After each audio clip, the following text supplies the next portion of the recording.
Let's see, docs. There. And start. Hello, my name is Maggie Block. And I'm Enzo Staten. And these are our official votes for the Elsies. So I wanted to just talk a little bit about why this was important to me. I'm a former theater kid. Not only was I in all of the productions in high school, but I went to college for theater, like a real winner. And for me, the Oscars were always like the Super Bowl. Like, I watch all year. I'm rooting for some people really hard. And it's just so exciting to see who wins and who loses. But I think, like a lot of people who love film, it can be really disappointing to come to the end of the year and come to the nomination season and see so many incredible and beautiful storytellers, stories, and actors just be completely ignored. I think some of us might have felt a little bit of hope after Moonlight won Best Picture. The best movie actually won Best Picture. And then in the past 2 years to see us kind of slide back into what the Academy sees as normal was a pretty huge bummer. So I was really excited when Elsie Fisher, the incredible lead actress from 8th grade, who's been in like Castle Rock since then, been doing lots of voice work, came up with her own nominations for her own award, the Elsies. We were both excited about them and both wanted to participate. So these are our official votes for the Elsies. The first category that Elsie announced was nominees for Best Costume Design. And the way that we're going to do this is we're going to talk about if there is an applicable Oscar category. We'll talk about those first in case we want to complain. And then we will go on to talk about the actual Elsies and cast our votes. So for Oscar nominees, the costume design nominations went to The Irishman, Jojo Rabbit, Joker, Little Women, and Once Upon a Time in Hollywood. And I have no huge complaints at this point, especially because the one that I would complain about the most is also on Elsie's list. So unless you have some hardcore thoughts. No, I mean, for me, costumes don't jump out at me as much as anything else does, so unfortunately it's not a category that I pay too much attention to, though I think that we have watched we've watched 3 of the 5 movies that are on the Oscar list, so Joker, Jojo Rabbit, and Once Upon a Time in Hollywood all looked fine enough. I didn't have any major complaints about them. So not too many thoughts on this category. Okay. So I'm going to complain about so in the Elsie list, it's Hustlers, Rocketman, Little Women, Jojo Rabbit, and Once Upon a Time in Hollywood. So there's quite a bit of overlap between those two. My issue with Once Upon a Time in Hollywood is A, that I didn't like the movie, but we'll talk about that more later. But B, my thought is I could go to a vintage clothes store and put together the costumes for that movie. And I know that I'm being way oversimplistic, and the people who actually make these costumes and like do the historical research to figure out what exactly people were wearing in that exact year, it's so much more complicated than that. But also, I think if you're gonna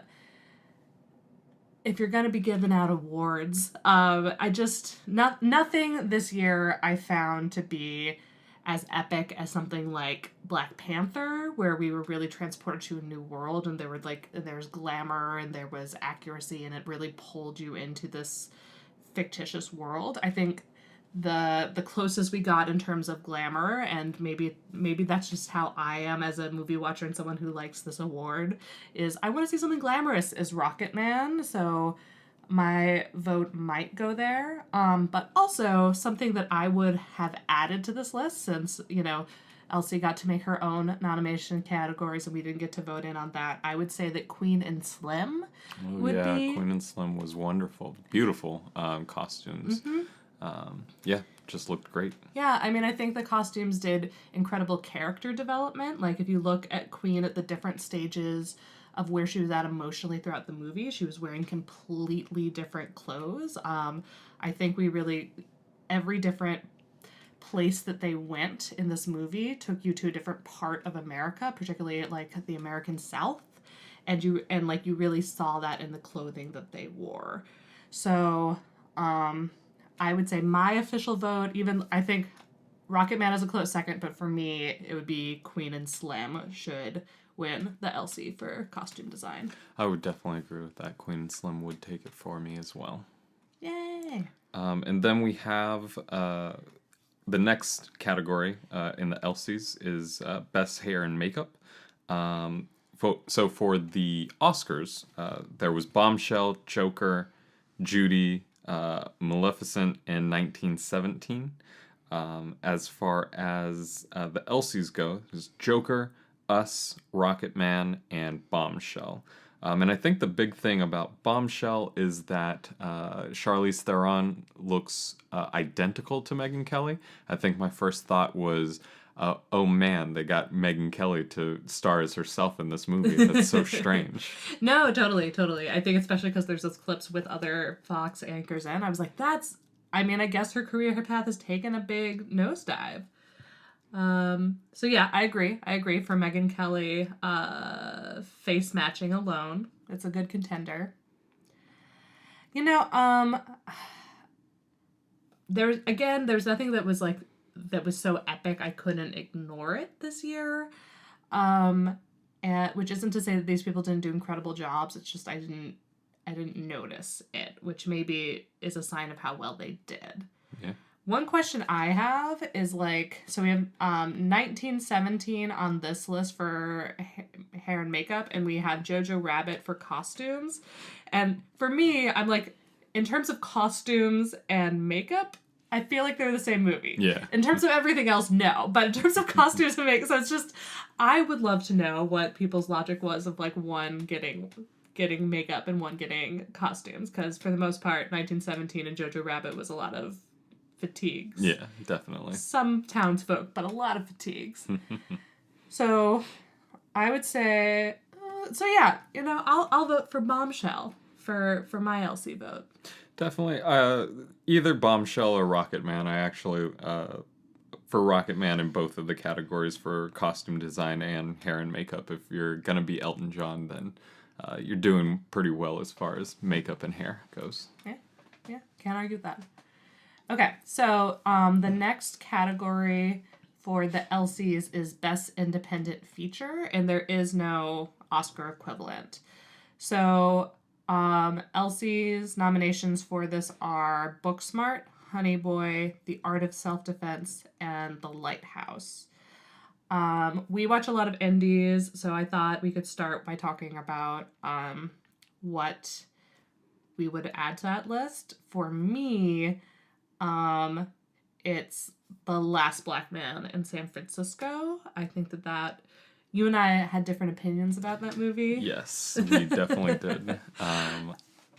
I thought it was utterly beautiful. It was beautiful to look at. It was beautiful acting. It told the story of America that's happening right now. And I wanted to cry more than once because it was so beautiful. Yeah, and I just found it mainly pretty boring. I kind of I get it. I do. I just, it's not a movie for me. I'm really a genre person. And this movie, if you would describe a movie as a character study, that's probably not a movie that I'm going to enjoy. But I do get the appeal of the movie. So I guess I will say, Elsie, I would have wanted to have nominated The Last Black Man of San Francisco. We've discussed this one a little bit, but we did not see The Lighthouse or Honey Boy, but I would love to discuss I think the other two nominations are incredible movies from this year. I will start with Booksmart. Yeah. While I don't necessarily think that it is the greatest movie that came out this year, we'll talk about that more later. I thought it was amazing. Every single thing about it, from every single performance to the way it was shot, to the jokes, to the pace, to just the fact that like it was just a complete like gut buster comedy that like didn't pull any punches, but also didn't make me cringe and didn't make me feel gross and didn't like throw in a transphobic joke or a misogynist joke or a rape joke just to like, jolt me out of being able to have fun with this fun, funny, like full-throated comedy. And that honestly meant a lot to me, having this, incredible, like, ovaries to the wall comedy that was fronted by two young female actresses it was just so much fun. Like, I had a great time at the movies with you when we went to go watch that movie. And I was like, I'm not gonna think of the right word, but like evangelical about it. Like, I was like texting people about it. It was in my story. Like, we went to go watch it a second time, and I literally was like putting in my story, like putting in some of my favorite quotes, being like, I just need people to watch it because it was so good. And yeah, just one of my faves. Yeah, I think it's unfortunate that Oscars tend to really heavily favor the dramas, and it's unfortunate because there are movies that are really, really funny and are really progressive, aren't as popular with the Oscars, and it's unfortunate because there are movies that are really good that should get awards, but don't fit in that bubble. Booksmart is one of those. I don't think that it got any award nominations, at least as far as the Oscars go, and that's unfortunate. At least a screenplay nomination. I really do think that a lot more genre movies should be up for screenplay, especially because I know that they're not going to get the consideration of Best Picture. Get Out being one of them. Get Out, horror movie, excellent. Everybody agrees that movie is excellent. Was able to win the best screenplay that year, even though we all knew that it wasn't going to get Best Picture. But I believe it was up for that. But yeah, Booksmart, just an excellent film. Yeah. And so the other one that we saw was The Art of Self-Defense. And I think that was that was probably my favorite movie of this year. And I just another movie that is just drop dead hilarious. A true black comedy through and through. I thought it really went in on the subject of toxic masculinity, and I thought the way that they kind of brought about that examination was in, to use a theater word, Brechtian. I thought that it really was very much telling you that it was a movie, really alienating you from what was going on just by a lot of the formalistic aspects of it. And I think that having that distance from the movie allowed you to really kind of look at what all the visuals were doing for the narrative. And I just thought it was wonderful. He learned Brechtian from me, folks, and I've never been not so proud of him, but been like, oh my gosh, I was able to take my theater nerdery and pass it on to someone else. So, sorry, I will get back to it. But no, I thought that The Art of Self-Defense was perfect. And, along the same lines of it being Brechtian, like, everything about the world is just a little bit off kilter. And it makes it hilarious. And it allows you, because everything is so heightened and so strange, you really are able to buy in and watch these things that are just slightly off kilter of things that I honestly could really imagine happen in a hyper masculine space. And yeah, being able to watch something that was really funny and also challenging the patriarchy, I think was a pleasure. And so yeah, so I would say if you haven't seen Booksmart and you haven't seen The Art of Self-Defense, please check those movies out. Take a look at streaming. Of course, they will have them at the King County Library System and the Seattle Public Library System too. If you're flying anytime soon, I believe yeah. The Art of Self-Defense is also on a lot of flights, so maybe watch that. And Booksmart too, and they added the queer stuff back in because they took it out, but Olivia Wilde complained about it, so the queer scenes are back in. For my vote, even though I love both the movies we saw, and I know that I wanted to add The Last Black Man in San Francisco, and I do think that is a beautiful film, but for me, the indie movie that I loved the most this year was Booksmart. So that's my vote for the Elsie. And for me, my favorite movie of the year, like I said, Art of Self-Defense. And if you have seen The Art of Self-Defense and you are interested in more films that kind of explore toxic masculinity, I would actually suggest watching Colossal and Hello Destroyer. Hello Destroyer is a very, very independent film. You'll watch it and you'll say, oh yes, this is an independent film. But I think that at time of recording, it's available on Amazon Prime. Wonderful film from Canada. And Colossal, at time of filming, available on Hulu. Also wonderful. It stars Anne Hathaway and was kind of a flop when it hit theaters a couple years ago, but just 100% worth the investment in that. Yeah, so it's not up. It wasn't from this year, and we are not putting it up for Elsie. But yeah, I completely agree. It's a movie they had no idea how to market, and it starts off, and you're like, wow, this is a weird movie, and then it just keeps getting weirder. So I think they had no idea how to market it. So yeah, please check out both of those movies. Thanks for bringing those up. And the next category in the Elsies is Best Horror Feature. So the nominees for this one are Ready or Not, Us, Climax, and Midsummer. So going back to what you were saying before of respecting and loving genre movies, I loved that Elsie created a horror category, because that means that things like Get Out and, Us, Ready or Not, would actually have a space to be looked at and honored and critiqued and talked through. And to your point of what you were saying earlier of like wishing that comedies could be taken more seriously, I wonder why there's not a comedy category for the Elsies. Just throwing it out there. Definitely. And I think one of I'm a big horror fan.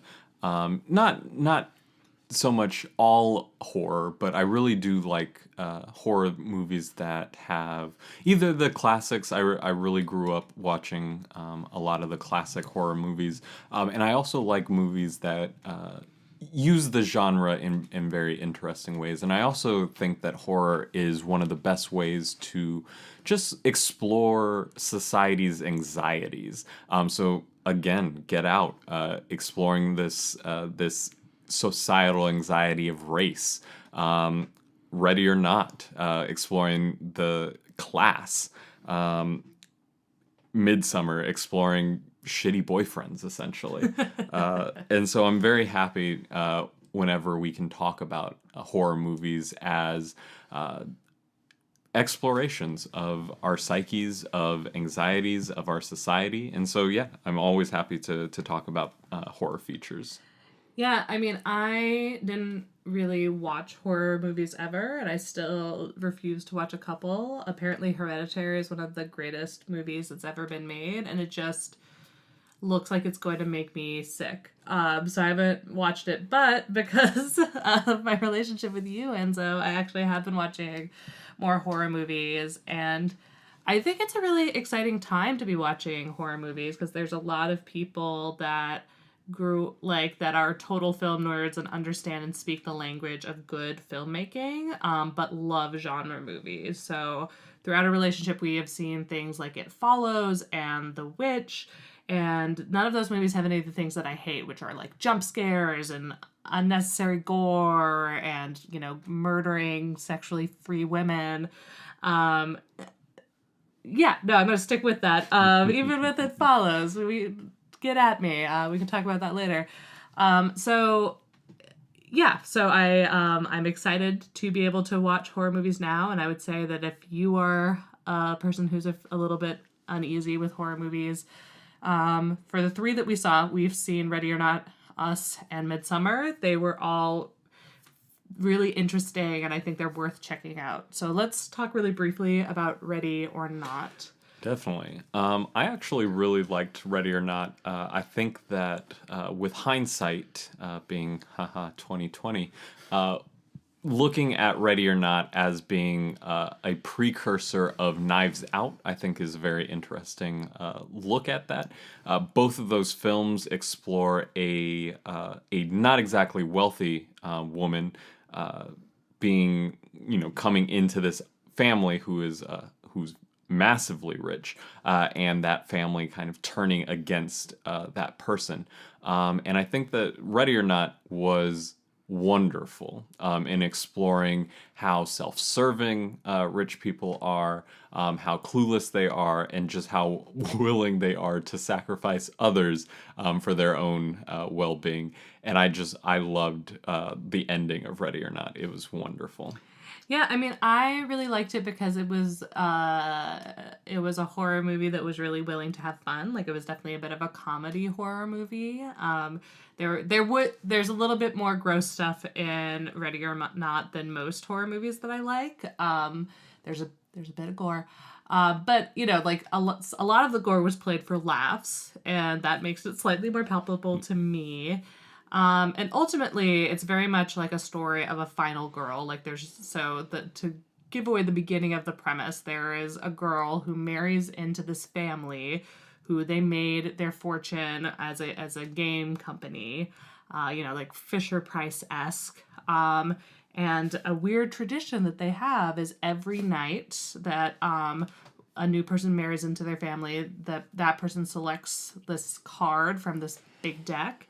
And if it's hide and go seek, then if that person gets found, they have to get murdered. And it's a deal that was made with the devil by one of their ancestors. Or at least they think it was a deal that was made by the devil. And so it's about her trying to survive and her figuring out who she can rely on in this family. And just to throw it out there, like the amount of work they had to do, because she's wearing a wedding dress throughout the entire movie, and the amount of work that the costume designer had to go in to tell the story of this young woman through her dress. I think that this movie could be considered for best costume design for that dress alone. Or I watched a video about it, like there's like 27 different versions of the exact same dress in different levels of like blood and ripped up. I think that to go on to Us, I think that it is unfortunate that Us came out in March, and it is continually unfortunate that Jordan Peele's movies are released at the beginning of the year because they are fantastic, and by the time that the awards come around, he's kind of out of memory by then. And so I loved Us. It was probably my favorite horror movie this year, though maybe we can discuss if another thing fits within under horror. But yeah, Us looking at the other and having a permanent underclass and just the anxieties of the underclass, especially as we come into this era, I thought were just beautiful. And cinematography, everything about that movie was great. I loved Us. Yeah, no, I completely agree. I think it's another great example of horror storytelling that is willing to embrace comedy, and I think that made it so much more enjoyable. Of like, you have these very tense, horrifying, disgusting moments, and then those moments are broken with your ability to laugh, and being able to go through that with an audience was really, really fun and very captivating. There were incredible performances. I think that the world that he built and the way that that world looked were iconic.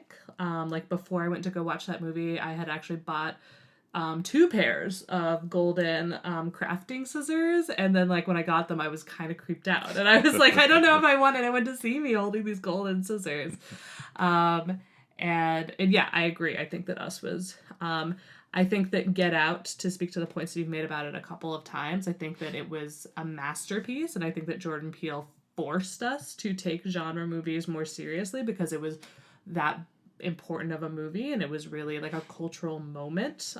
Get Out was. And Us, I don't, he didn't have 10 years to work on it the way that he did with Get Out, but it was fun, it was funny, it was scary, it made you think, and it was a beautifully produced world.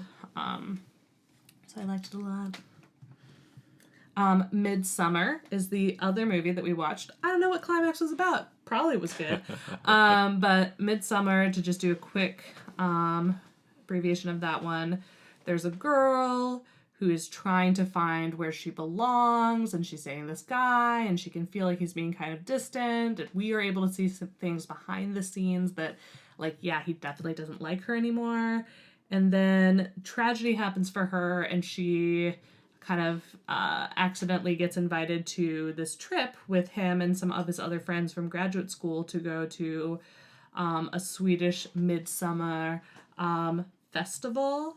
And it's a incredibly bizarre movie. These things keep happening that don't make any sense, but they just keep going. What I really liked about, I think this is another one where like the world was just so particular, like the everything from the bedding to the artwork on the walls to the clothes that everyone was wearing. Like you really felt like you were out of this country, and you felt like you were in an entirely different place. And I think that there was something kind of exciting for me about there being this horrible horror story that's happening in pretty much, like the longest days of the year in what, Nordic countries? No, I think a Nordic country. In Sweden? the Nordic country, where everything is bright and everything is like in like baby blues and pinks, and it's all these like very sweet seeming like crafty white people that are doing all of these things. I thought putting horror in that world, like not just culturally but also in terms of like the lighting, was just so interesting, and I just never saw anything coming. Yeah, I thought that the choice to make everything very much out in the open and most of the movie be in the very bright sun was a very good choice for a horror movie, and very different than a lot of other things which want to conceal. So this movie was just very much about bringing things into the light. I also liked that fairly. Well, from the ads, I was kind of questionable as to whether or not I was supposed to hate the boyfriend or not, because it's very clear that the boyfriend is awful, but it also seems that he is the main character of the movie. So it was very nice to kind of watch a movie in which a shitty boyfriend is in fact a shitty boyfriend. And by the end of the movie, she has at least rid herself of him. Now, if she's in a better place, we can discuss that. But yeah, that's debatable. Debatable. One thing that I'm interested in is that personally, I would think that Parasite is actually a horror movie, and I would be willing to even put it on the list as a horror movie or as best horror feature. Parasite was actually one of my favorite movies of the year as well. And so I wonder, so I think that everybody can agree that Parasite is maybe a thriller, but maybe a question, is it a horror film or not? And I think that another movie like Uncut Gems, which is obviously a thriller, would not be on the horror list. But I think that Parasite has some interesting fairy tale aspects and heightened aspects of it, so that it's not telling a supernatural horror story, but it's actually telling a horror story where the rich are the monsters, and the poor are either trying to escape, hide from, or kill the monsters. So I would be happy to see Parasite on any end of year horror lists. But from this list itself, I would probably choose Us. Yeah, sorry. I'm literally thinking Us or Midsummer, and I think I love them both, but I think I would go for Us too. Awesome. Okay. So the next category is Best Original Score. And the Oscars list for nominations are Joker, Little Women, Marriage Story, 1917, and Star Wars: The Rise of Skywalker. I don't have any, I don't have huge complaints, but I can't say that I could sing you a song or like hum along the tune of anything from this list. Yeah. And then, so let's perhaps move on to the Elsie nominations, which are Uncut Gems, Marriage Story, Parasite, and The Last Black Man in San Francisco. Obviously, I'm thrilled that we can talk about The Last Black Man of San Francisco again. And yeah, I absolutely remember the score from The Last Black Man in San Francisco. It was beautiful. It really captured the spirit of the movie and the tragedy and the heartbreak of the main character and of the many people that he represents, and loving a city that doesn't love him back. And honestly, like, the last scene is very beautiful and very heartbreaking, and it's the repeat of the music that you've heard over and over again that at times have had these tones of hopefulness, but at the end you really feel this level, that hope is gone. I was crying as we were walking out of the theater because I thought it was so beautiful, and then Enzo didn't think it was that good of a movie, and that was difficult too. But so I will say, yeah, we haven't seen Marriage Story yet. No. But for me, the original score that stayed with me the most was The Last Black Man in San Francisco. But also, I wanted to add really quickly, a nominee that should also exist is Queen and Slim. Yes. So Queen and Slim's original soundtrack was done by Devon Hines, who is better known as Blood Orange, both as a solo artist. Both as a solo artist and as a producer, produced an EP for Solange, but also, like I said, did this soundtrack. And the soundtrack for Queen and Slim was just excellent. Really propelled the story along, also allowed us to kind of linger in these lives of the people that they whose lives they entered into and changed in different ways. And so I thought that the Queen and Slim soundtrack was excellent. Additionally, a movie that I saw that you didn't see was Uncut Gems. Mm-hmm. So I know that you can't speak to the soundtrack, but that movie was a panic attack. Was just a panic attack from beginning to end. Which is why I did not want to watch it.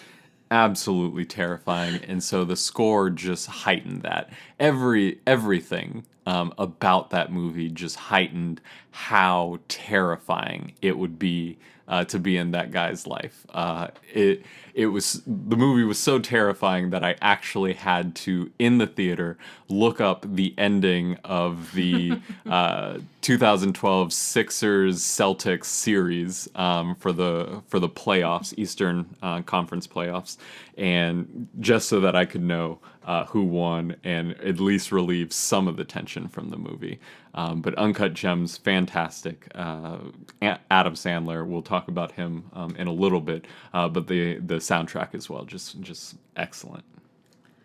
I think you also wanted to talk about Parasite. Oh, Parasite. Parasite's soundtrack very similar to Uncut Gems, really heightens every moment of the situation. I thought I've seen that movie twice at this point, and I find it fantastic. Everything about it.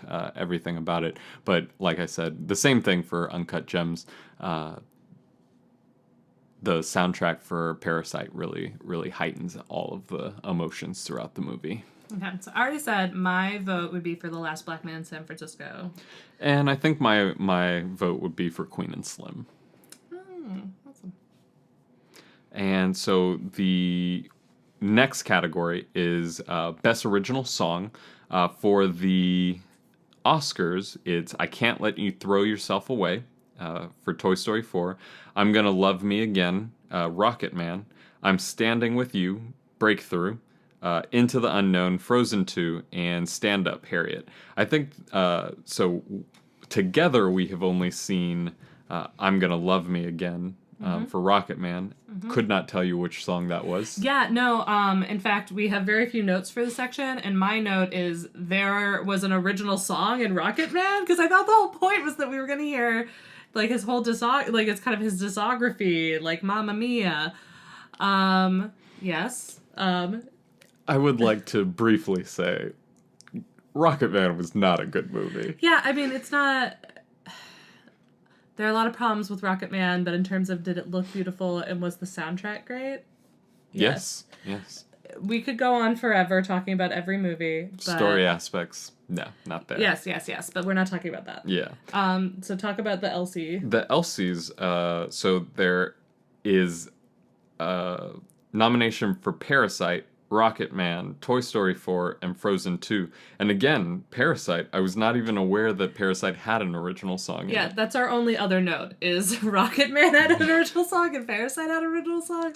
So, if it's okay with you, I think we should just abstain. I'm not going to vote. We clearly do not, this is not our category. I would feel so terrible. We should be disqualified from voting in this section.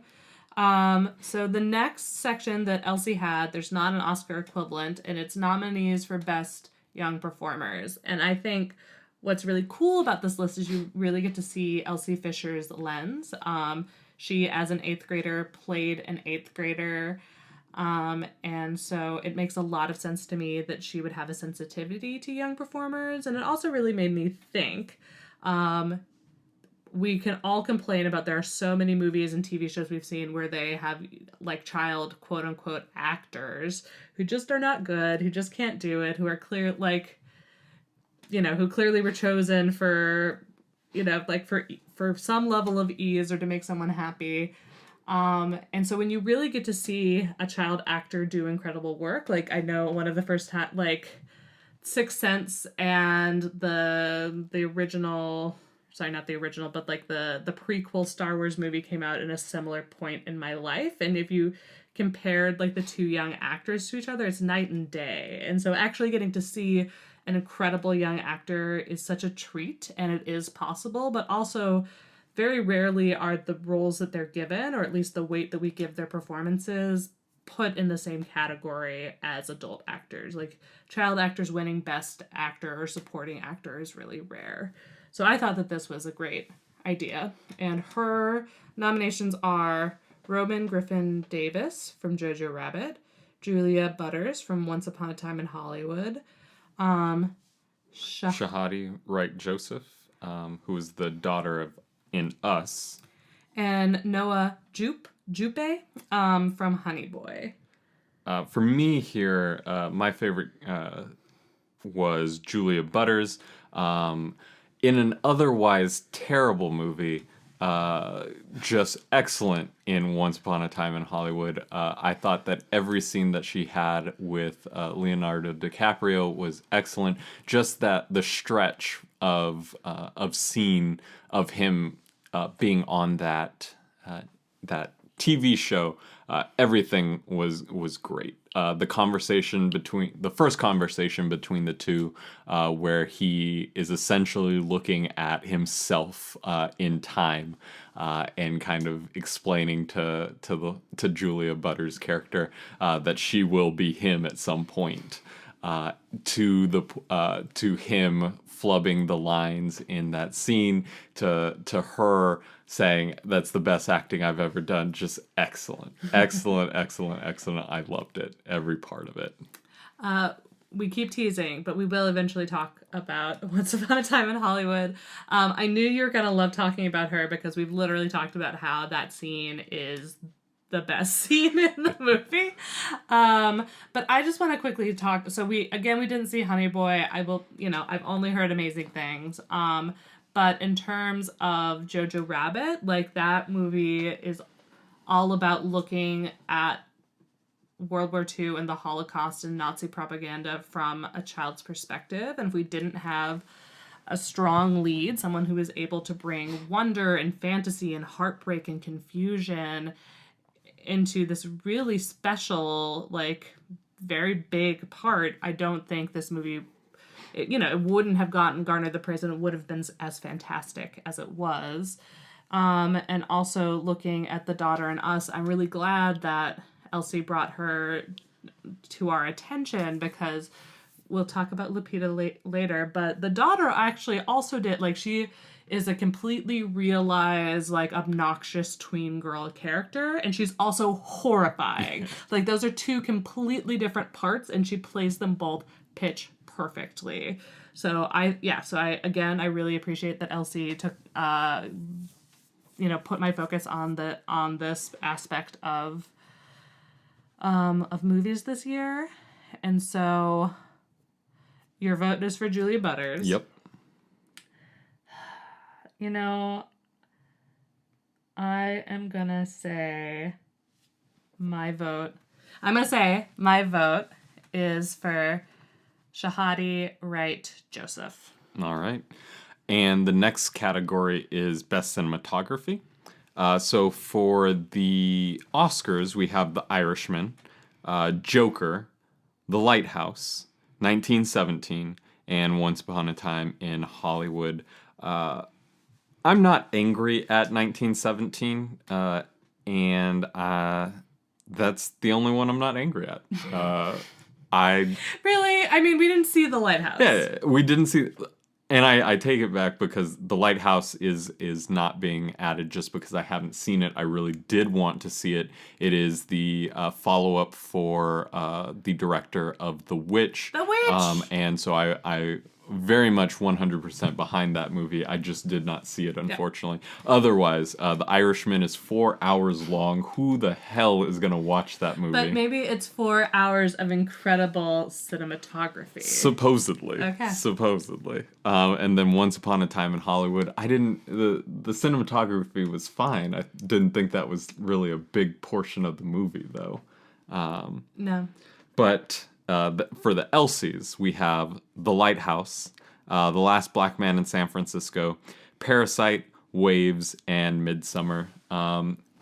Obviously, my favorite is Parasite. I thought that on watching it a second time and just noticing the open spaces for the rich family and the very crowded, junky spaces for the poor family. And even when the poor family has taken over the rich family's house while they're gone, they pile as much stuff onto the table as possible, and the way that they're framed is just cramped into this area, and so it was very beautiful to watch how the cinematographer, the director of photography, just kind of filled up these spaces as the poor family kind of came into them.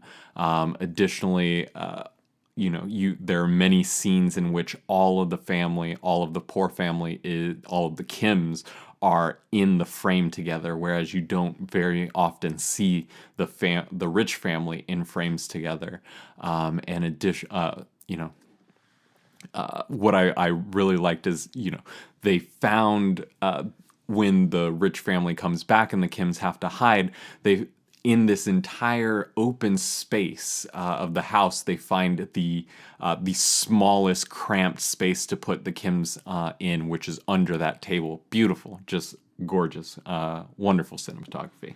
Yeah, Parasite will also get my vote for all of the reasons that Endo's just mentioned, but I just do want to say that I appreciate the list that Elsie put together.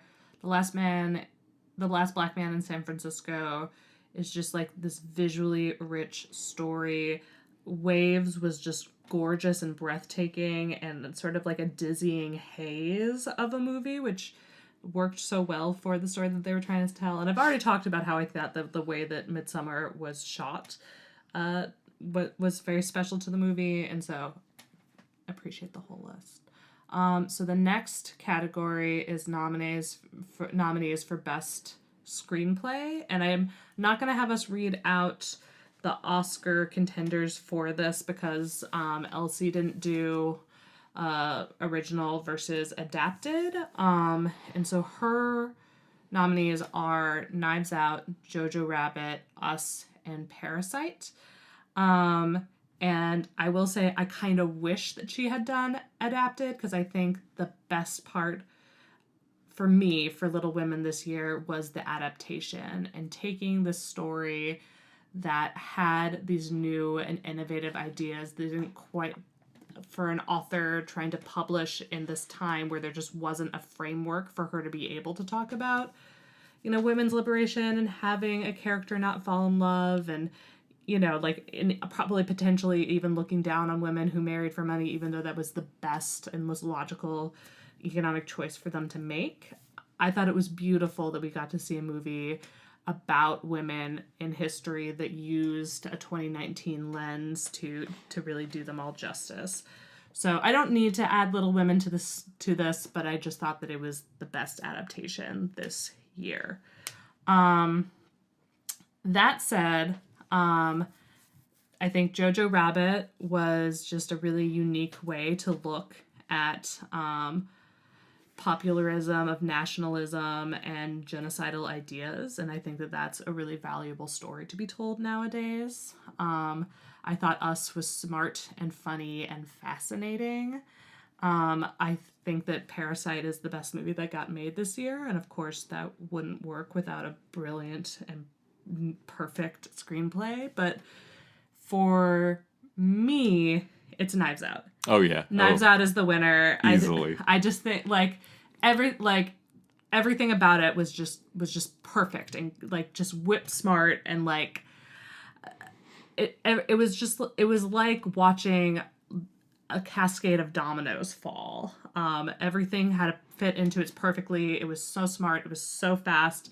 And it took this genre that we all know and love. It took a mystery, sort of a thrilling mystery, and had it be a mystery that's actually about America. And I just had a blast watching it. Yeah, I think like I said at the very top, I think that screenplay is really the best place for a genre film to get its shine, and Knives Out really the screenplay is the driving force of it. I think that it's really great that it had a wonderful ensemble cast that was very willing to commit to each of the characters, and the characters are silly, so 100% committance is important. But just the screenplay, all the twists and turns, the things that LeBlanc says that come out of his mouth, explaining mysteries as donuts is just hilarious. I think it's fantastic. Best screenplay of the year. I would vote it over and over again. It was so wonderful. Loved it. And so the next category are nominees for Best Supporting Actor. So for the Oscars, we have Tom Hanks in A Beautiful Day in the Neighborhood, Anthony Hopkins in The Two Popes, Al Pacino in The Irishman, Joe Pesci in The Irishman, and Brad Pitt in Once Upon a Time in Hollywood. What can you say? What can you say? I haven't seen The Irishman. I love Joe Pesci. Loved him in Home Alone. Loved him in Home Alone 2. Just One and two. national treasure. My cousin Vinny.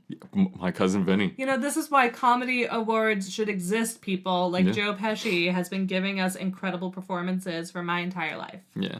However, the Elsie nominations are Brad Pitt, Once Upon a Time in Hollywood, Jonathan Majors, The Last Black Man in San Francisco, William Dafoe in The Lighthouse, and Sung Kang-ho, the father in the father Kim in Parasite. Yeah, so I just want to address the elephant in the room, which is Brad Pitt survived onto Elsie's list. I don't understand how. I don't understand why. I don't understand. It's just like there's nothing about his performance, like his performance that like stood out to me as like, wow, that's acting, you know, or like, wow, he really went there. Like, I think he had fun. It's clear that they were all having, like, all the boys were having a great time on Once Upon a Time in Hollywood, but I was not taken anywhere special with his performance. Yeah, his acting was serviceable in the movie, but I'm the movie didn't take us anywhere with his character that any acting was necessary for his role. So I'm not as big. I'm just not big on Once Upon a Time in Hollywood. I have been a big Tarantino fan. I have been a big Tarantino fan since I caught Pulp Fiction on HBO one night halfway through and watched it. But Once Upon a Time in Hollywood was not a good movie. We're good there. We're good there. So what I would like to suggest is that we swap out Brad Pitt from this list and put in Jamie Foxx from Just Mercy. Absolutely. It was a beautiful film in general. You were the one who said this as we were leaving, but we were both thinking it of like, not for Jamie Foxx's character, but for like it really. This movie really approached looking at the death penalty, as a horrible, as just a horrible thing, and approached it from that viewpoint, and then took it back to like the most extreme, where one of the greatest characters from that movie, and I'm going to forget his name, admitted like that he had done this horrible thing. But the movie really looked at him as a full person and like what would happen to a person that would cause them to do something so horrible. In his case, it was PTSD from serving in the Vietnam War.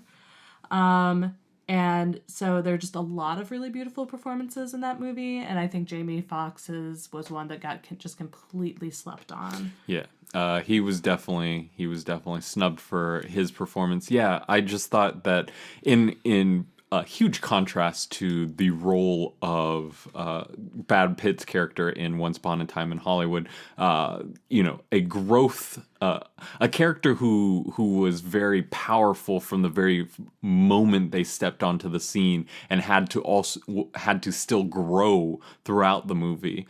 That is something that's going to be very difficult for anybody to portray, and for Jamie Foxx to not only portray that but also kind of live in that role. I found fantastic, and it's really unfortunate that he wasn't nominated for an Oscar this year. Yeah, I mean that role involves a lot of subtlety. That role involves a lot of vulnerability.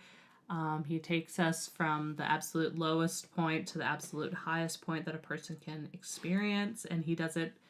It looks effortless. It's just beautiful. So, I would like for this list to be Jamie Foxx, Jonathan Majors, William Dafoe, and Song Kang-ho. Also, shout outs to Song Kang-ho, who is a frequent collaborator with Bong Joon-ho, who made Parasite. I believe they also did The Host together, and I do believe he was in Snowpiercer as well. Excellent actor. Love his performance. And the scene in which he grabs the wife and you find out that he's joking. Acting on acting. Love that in my media. Really works for me. Love it. And obviously, I want to shout out Jonathan Majors. I thought that he played this very tender character with these who just wants to be there for everyone in his life to the point that he will push them farther that they want to go, and it's painful to watch and it's beautiful to watch. I love, now that we have fixed Elsie's list, I love this list of supporting actors. And honestly, yeah, we didn't see The Lighthouse, but my vote could go anyway and I would be happy. I think I'm going to stick with Jamie Foxx, though, because I just think that performance was so beautiful. I'd agree. Okay.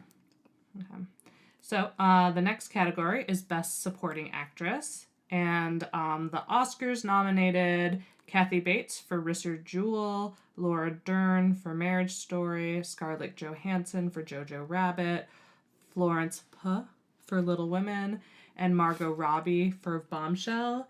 And I think the only thing I'm really going to say about this particular list is this past weekend when we were hanging out with my family and family friends, and these are all like upper middle class white people, they got so angry about Kathy Bates, and like to the extent that one person was yelling, "That was a fake movie! That wasn't even a real movie!" And, like, Kathy Bates is wonderful and she's a national treasure. We should all adore her. But yeah, it's definitely fascinating, all the incredible performances that were just completely bulldozed so that, Scarlett Johansson could get 2 nominations this year. Yeah.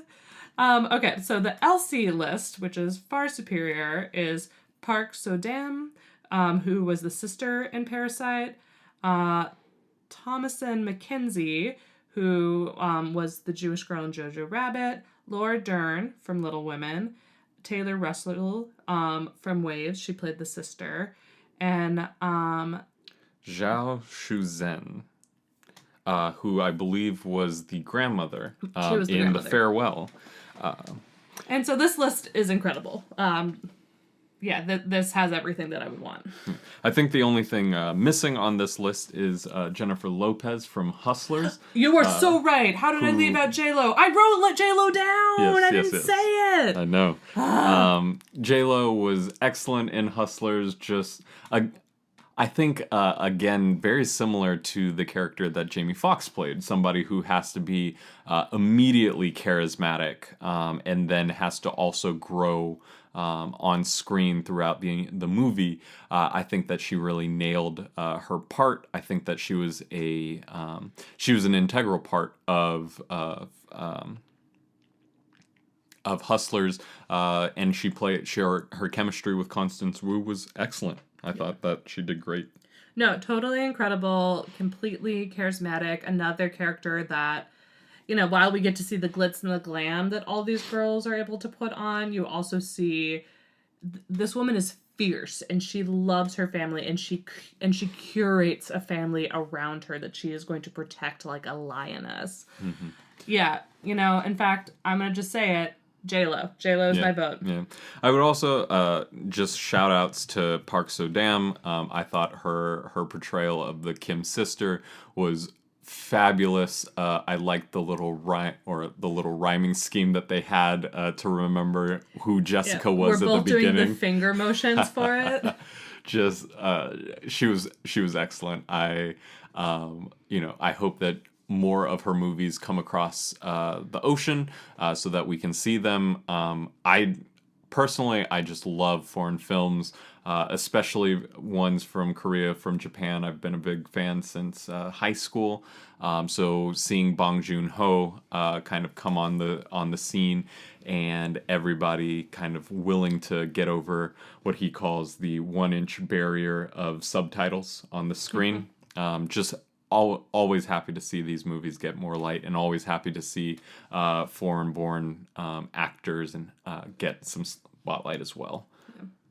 Yeah. But I would also put down my vote for J-Lo and Hustlers. I will say that I did like Scarlett Johansson in Jojo Rabbit. Yeah.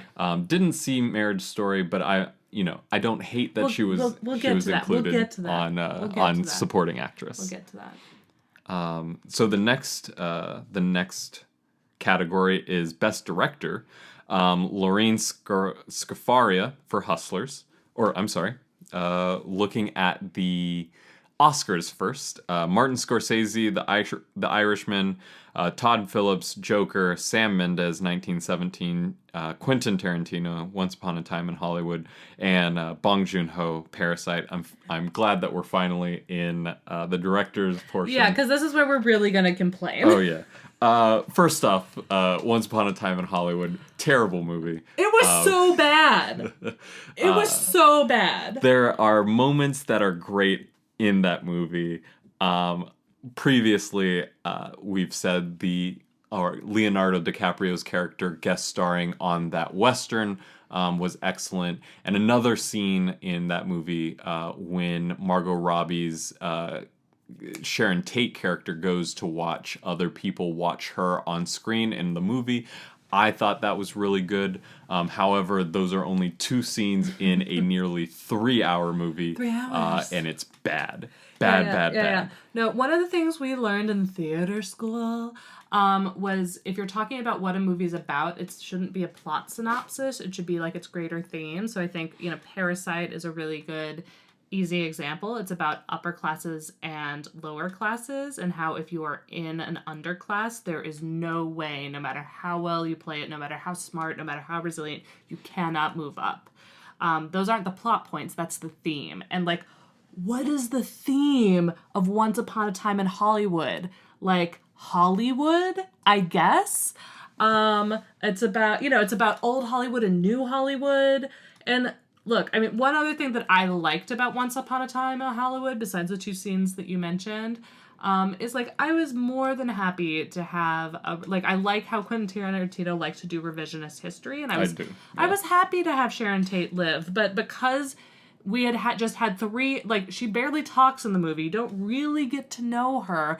It's mostly 2 hours and 45 minutes of Brad Pitt and Leonardo DiCaprio just feeling sorry for themselves. Sad cowboys. And then, so you don't even get the full emotional release of Margot Robbie does, Sharon Tate doesn't have to die.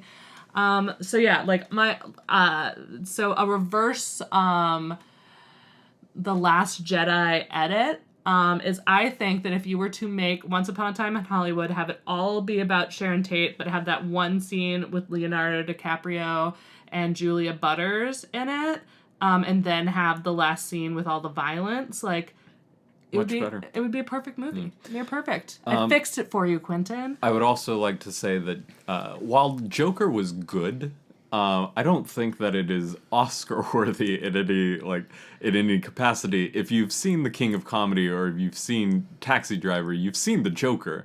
And for a superhero film, it's good. But as far as a movie goes, it's okay. It's good, but not really Oscar worthy. So it pains me to see all of the movies that have been chosen for Best Director, other than Parasite, and The Irishman. Again, haven't seen it. Might just be the best movie in the world. It's 4 hours long. I'm not gonna watch a 4-hour movie. At least in one go. So it has to be planned around. Yeah, I think, again, with the notable exception of Parasite, you look at this list, it's mostly older white men, and it's hard, and it's a bummer, and they're making movies that are about and for white men. Yeah. And so Elsie's nominations for Best Director are Lorene Scafaria for Hustlers, Bong Joon-ho, Parasite, Alma Harrell, Honey Boy, Lulu Wang, The Farewell, and Jordan Peele, Us. So obviously my vote is for Bong Joon-ho for Parasite, but I do want to give special mention to Lulu Wang, who made the movie I cried the most during, and it was... Farewell was beautiful. It was a great movie, but also it came out just before I was going to say goodbye to my grandmother forever. And so it hit me in a very emotional place this year, and I'm very happy to have seen it, and I'm very happy for it to have become as big as it did. So, shout outs to Lulu Wang, shout outs to everybody who was nominated for an Elsie. Loved these films this year. Yeah, I will say that I felt like there were two notable exceptions from the Elsa's list, and that was Greta Gerwig for Little Women, and Taika Waititi for Jojo Rabbit. I thought both those movies were really special, and I think both those directors are deserving of their Oscar noms already. I want to agree with the farewell. I think one of the things that we're trying to address with taking the Elsies as seriously as we are is that women's stories are important. Mm-hmm. And having a story about a young woman and her love for her grandmother and trying to hold the sorrow of losing her grandmother so that her grandmother doesn't have to experience it is just so beautiful and so universal and so human, and also so very feminine. And yeah, and I just loved it and thought it was very special, and I really hope we get more from Lulu Wang. But yeah, I agree with you. I think that Parasite, it's Bong Joon-ho all the way. This? Yep. Okay. Right there. So the nominees for Best Actor are Antonio Banderas, Leonardo DiCaprio, Adam Driver, Joaquin Phoenix, and Jonathan Pryce. And what I will say is I agree with the point that you made earlier about the Joker isn't like the best movie, but I thought Joaquin Phoenix gave an incredible performance. Yes, and I'm not sad to see him here on Best Actor. Yeah, that is the category that should be nominated. Do not hate that at all. Not sad about it at all. Also, I'm super weirded out the Jonathan Pryce nomination is for the movie The Two Popes. Never haven't seen it. No interest in seeing it. I just don't understand why we're just giving awards away here. Just, like who cares? Who cares who's nommed as long as he's white? That's the big thing. Yeah. Okay. So let's go to the Elsies then, I guess. Yes. So Taron Egerton. Sure. Elton John. Elton John from Rocketman. Adam Sandler from Uncut Gems. Adam Driver. And Elsie didn't clarify this, but it goddamn better be for Marriage Story and not Star Wars. That's a whole nother can of worms. We're not opening it. Robert De Niro for The Irishman and Robert Pattinson for Lighthouse. So I think that we only saw two of these, Rocketman and Uncut Gems. But that's because we saw movies with much better male performances in them. Absolutely. And I wrote these all down, so I'm taking all of them. Yes. So for me, I know we've already talked about Just Mercy, but I thought that Michael B. Jordan gave an incredible, just like awestruck performance in Just Mercy. And I think that it's due time for him to get an Oscar nomination because if we lived in a just world, he would have gotten a Oscar nomination for Best Supporting Actor in Black Panther. He was excellent. He made me cry. So I really truly think that he should have been. And Best Actor for Creed. Yes. Oh yeah. Creed is my favorite Ryan Coogler joint. Underrated. So I do understand that a lot of people did end up seeing Creed because they made a second movie, but not enough film people saw Creed. And I feel that very strongly. Creed should be higher rated than it is. Give my boy Michael B. Jordan a damn Oscar already. For real. Another one we wanted to mention was Eddie Murphy from I Am Dolomite. Yes, My Name is Dolomite. My Name is Dolomite. I'm sorry, Eddie. He also should have gotten a Best Supporting Actor award for his role in Dreamgirls. Just throwing that out there. He We're still bitter. He happened to also release Norbit that same year, so maybe people look down on him for that. But also give my boy Eddie Murph, a Oscar already, please. Yeah. And the last one I want to talk about, I know I've brought up Queen and Slim a few times, and I don't think it's a perfect movie. I'm not going to say that it should get Best Picture, but I thought that, things we've already mentioned, I thought were really incredible. And also, Daniel Kaluuya gave an incredible performance. I have yet to see that man phone it in. He is just excellent every time he comes on screen. Mm-hmm. Yeah, you're sitting on the edge of your seat, watching this man who's just trying to get through this tense situation as a nice guy, and just seeing a police officer just reject everything that he has to say and to reject his humanity at such a base level. It was painful and incredible to watch. Yeah. So those would, I think those should all be on the Elsies. And lastly, I would also like to note that my boy Adam Sandler got robbed. Uncut Gems was excellent. He played his character just so fantastically. I'm so sad that he was not nominated. Justice for Adam Sandler.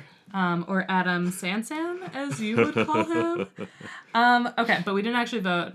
I didn't actually have it figured out until I just thought about it now. But for me, it really is Daniel Kaluuya for Queen and Slim. Yeah. I would probably vote for Eddie Murphy for My Name is Dolomite this year. And then our next category is Best Actress. So for the Oscars, we have Cynthia Erivo for Harriet, Scarlett Johansson, Marriage Story, Saoirse Ronan. I can do Little this Women. one. I can actually do it. Saoirse Ronan. Saoirse like inertia. That's the only reason I can do it. From Little Women, Charlize Theron, Bombshell, and Renee Zellweger, Judy. Yeah. Fuck this list. I'm so sorry, but fuck this list. Yeah, the nominees for Best Actress for the Elsies are Lupita Nyong'o, Yes. Us, Awkwafina, The Yes. Farewell, Florence Pugh for Midsummer, Yes. Ana de Armas, Knives Out, and Constance Wu, Hustler. All of these performances were excellent. I am so happy that Awkwafina won the Golden Globes this year. I think that as a fan of her career since she put out NYC and her other very hilarious songs, I think that I've just been a fan to see her not only kind of come into her own as a comedian, but also as a dramatic actress. I thought that was just fantastic. So I'm very happy to see Awkwafina's career flourish. Yeah.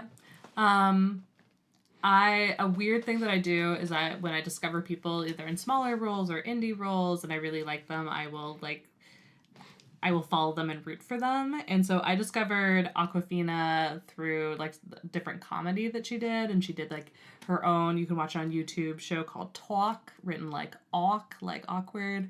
And yeah, so I discovered her kind of right before her career just skyrocketed. So I agree with you. It's just been great.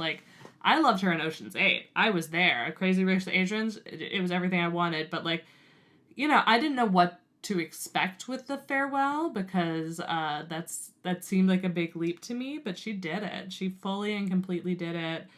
And yeah, it was a beautiful and heartbreaking performance. I want to spend a little time talking about Lupita Nyong'o. Absolutely. I'm gonna bring up so I have thought that she was a good actress for a minute. I thought, she kind of busted on the scene with this real sad role, and I thought that she did great in it.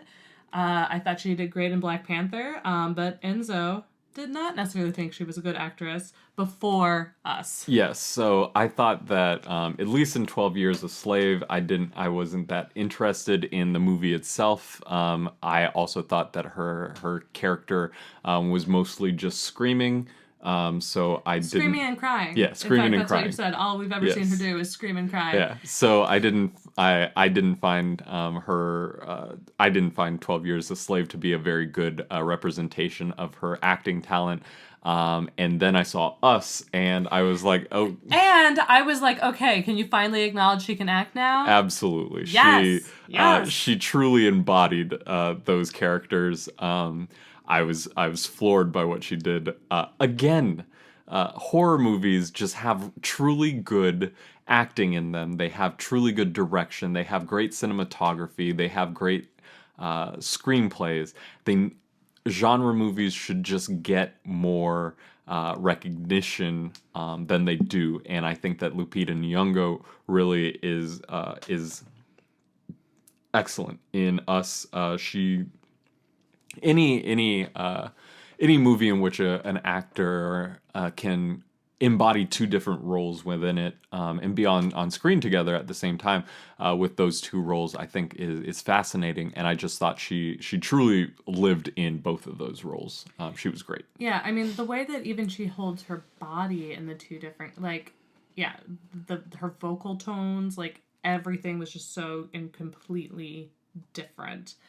Yeah, I thought, yeah, she deserves the win. Yeah, I would nominate her for Oscars, and I would definitely vote for her for the Elsies. Me too. And I think we're down to our last picture. Best Picture! Okay, so the list is, for the Oscars, is Ford versus Ferrari. Oh, great. We built a car. They did. It was real fast. The Irishman, Jojo Rabbit, Yeah. Joker, Little Women, Marriage Story, which I hear is good, 1917, Once Upon a Time in Hollywood, and Parasite. I truly don't understand how Ford v Ferrari got here. Again, it's just a car movie. It's car talk, except a movie. It's just guys being with guys, Yeah. doing things that guys love. And I stole that from the Be Kind Rewind video about Oscar nominations this year that you should all watch. Yeah, I mean it's there's some Jojo Rabbit, Little Women, Parasite, are all incredible. I've heard I hope to watch Marriage Story soon. I've heard it's really good. Yeah. But yeah, I mean, like, especially looking at this year when there were so many amazing and beautiful women's stories, and especially women of color stories that were more meaningful and more powerful. And I think have had a much bigger cultural impact and have been much bigger conversations that we're having. It's insane to me that we have this list of 7 possible movies, only 3 of which like diverge from what white men's stories have been in Hollywood. And I think that one thing to think about is what we mean when we say Best Picture. And oftentimes with the Oscars, what Best Picture means is that it's the Best Picture that flattered us as an industry the most. And so you get a lot of movies about film. You get a lot of movies such as Once Upon a Time in Hollywood. You get a lot of movies about old white dudes, The Irishman. But I think another way that we can look at it is what was the best representation of this time period that we were in. And the Elsies, I think, really get at that. The Farewell, Parasite, Honey Boy, and Jojo Rabbit. So The Farewell is a immigrant story that kind of discusses the alienation of assimilation, the alien feeling of being in a place others, like your family, think of as home, but is completely foreign to you. We have Parasite, which is this captivating story about essentially class war. And fighting for the scraps at the bottom while rich people kind of take what they want from us as parasites, essentially. You have Honey Boy, which we have admitted that we haven't seen, but is about a relationship between a young boy and his father, touching on those issues. And then Jojo Rabbit, a story about resistance, a story about, overcoming prejudices to build something between each other, and then fighting for what you believe in, and kind of coming to terms with what life is like after both war, after tragedy, and after life changes. I think that all of these movies are fantastic representations of our past year. My vote would obviously go for Parasite, but really any of these movies would represent 2019 perfectly. Yeah, just to add on, with Jojo Rabbit, I also think that that movie is really important because it's about a young white boy who gets completely indoctrinated in these falsehoods and these bad ideas and in Nazi propaganda, and like sort of the cognitive dissonance he has to have, and these complete buy into falsehoods to be able to hold on to his worldview.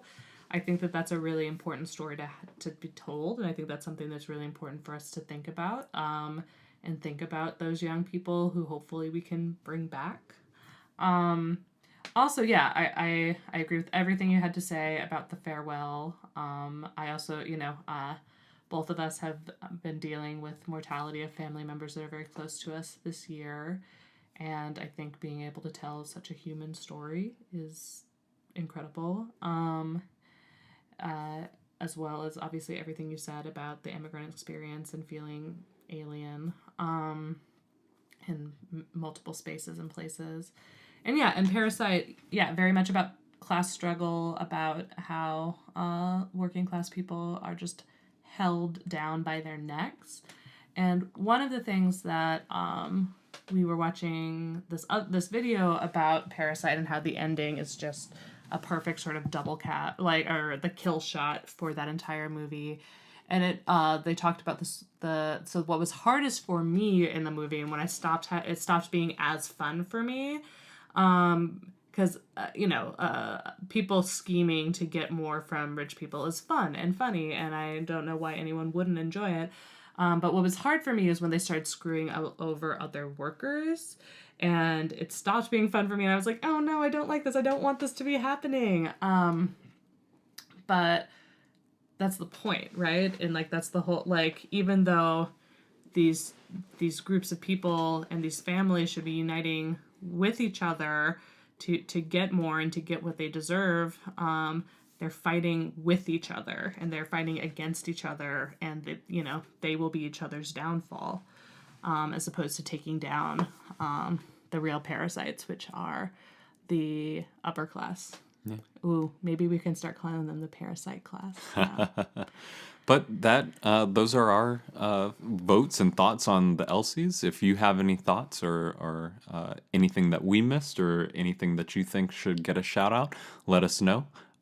Thank you for listening, and I hope you have a great rest of your time. Yeah.